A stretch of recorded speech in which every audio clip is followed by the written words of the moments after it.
So here's how to change name on your Wix website. It's actually quite easy to do, so make sure you watch to the end so you don't skip any important steps. For this, first you will need to log into your Wix account.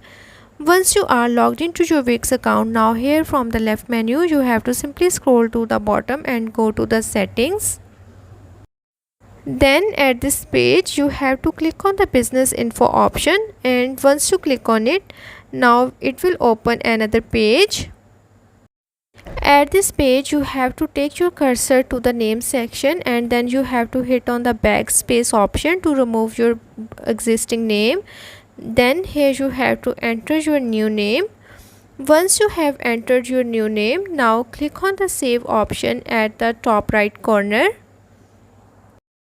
After that, your new name of the site will be successfully saved. You can also change the category by clicking on the category option. So that's how to change name on Wix.